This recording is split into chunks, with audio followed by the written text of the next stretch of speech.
লেবু গাছে কাটা হয় যাতে লোকে না চুরি করতে পারে, ওর জন্য বলে লেবু গাছে কাটা হয়। তোমরা কি ভাবছো, এ মা লেবু চুরি করে নিল, লেবু চুরি করতে এসছে? একদমই নয়, আমি কিন্তু লেবু চোর নই, আমি লেবু চুরি করতেও আসিনি, এটা কিন্তু আমাদেরই গাছ। যাই হোক, এখন বাজে 3টে, আর আমি স্নান করার আগে ভাবলাম লেবুগুলো পেরে নিই। কী হচ্ছে আগে সেটা তোমাদের বলি। এই গাছটা প্রচুর লেবু ধরে।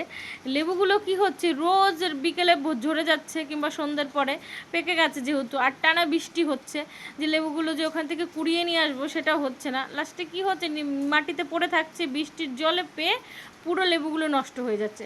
তাই ভাবলাম আজকে গাছ থেকে পেরে নিয়ে সেই লেবুগুলোকে স্টোর করে রেখে দেবো ফ্রিজে। কারণ এইভাবে যদি রোজ পড়তে থাকে তাহলে গাছে তো একটা লেবু থাকবে না, আর খাওয়াও হবে না। আর কাকিমা এসেছিলো, তো কাকিমাকে বললাম তুমি কিছু নেবে, নিলে নাও, আর বাকিগুলো তুলে আমি ফ্রিজে ঢুকিয়ে নেবো। তো কাকিমা কিছু নিল, আর প্রচুর লেবু, কি বলবো, তোমাদেরকে দেখাবো কত লেবু। তো আমি গাছটাকে নাড়াচ্ছিলাম যাতে গাছটার থেকে লেবু ঝরে।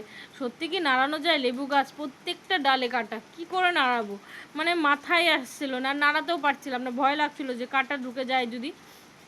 তো অনেক কষ্টে নাড়ানোর পরে, আমার অতটাও শক্তি নেই বিশ্বাস করো, আমি যতটা জোরে ঝাঁকিয়েছি অতটা জোরে ঝাঁকালেও কিচ্ছু হবে না, আমার গায়ে মনে হচ্ছে কি জোরই নেই। মেন কথা, ভয়ে ভয়ে ঝাঁকিয়েছি তো, যদি একটা কাটা ফুটে যায়। তারপরে মেয়েকে বললাম লাঠি আনতে, মেয়ে লাঠি এনে দিল।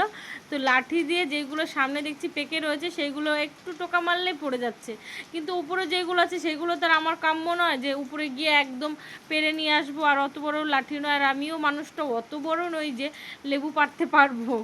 তো লাঠির জোরে যতগুলো হয়েছে আর কি, আর যেহেতু গাছটাকে নাড়িয়েছিলাম, তারপরে যে কটা পড়েছে সেইগুলো আর কি।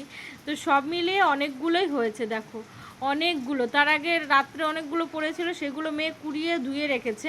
আর আমি যেগুলো পেরেছি দেখো কত লেবু। কে কে লেবু খাবে চলে আসো, প্রচুর লেবু। আর এদিকে বাতাবি লেবু গাছে বাতাবি লেবুগুলো পেকে রয়েছে। মানুষ মাত্র আমরা দুজন, এত লেবু কি করে খাবো বলো? আর লেবু কতই বা খাওয়া যায়, একটা দুটো ঠিক আছে, তার থেকে বেশি তো লেবু খাওয়া ভালো লাগে না। লেবু খাওয়া যায় এত বলো? তো আমি কি আর করবো, এদিকে মশাই খাচ্ছে আমাকে, ওখানে প্রচণ্ড মশা। তো কোনো রকম তুলে ওখানে রেখে দিলাম। রাখার পরে ভাবছি যে ফ্রিজে একদম ক্যারি প্যাকেটে মুড়িয়ে রেখে দেবো। আর এদিকে বাতাবি লেবুগুলো দেখেছি, ওইগুলো তো পারতে হবে, তো একটা পেরেছিলাম, আর একটা গাছে রয়েছে, আর একটা এত উঁচুতে রয়েছে যে লাঠি দিয়েও আমি হাত পাচ্ছি না, বুঝতে পারছো, আমি তো খুব বড় তো, ওই কারণে। আর এদিকে মেয়ে আমাকে বলছে মাম্মাম লেবু গাছে কাটা হয় কেন জানো? বললাম কেন? লেবু গাছে কাটা হয় যাতে চোরে নাকি চুরি করতে না পারে, ওর জন্য। এটা কোথায় শুনেছো তোমরা বলো তো?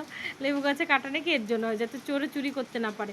দেখো এক ঝুড়ি লেবু হয়েছে, একটা বাতাবি লেবু পারলাম, একটা তো পারতেই পারলাম না। তো যাই হোক, ভিডিওটা কেমন লাগলো, যদি ভালো লেগে থাকে লাইক করো, কমেন্ট করো, শেয়ার করো, আর কে কে লেবু খাবে অবশ্যই চলে এসো। আর আমার অবস্থা দেখেছো, পুরো ঘামিয়ে ঝোল হয়ে গেছি, এদিকে মশার কামড়, এদিকে গরম।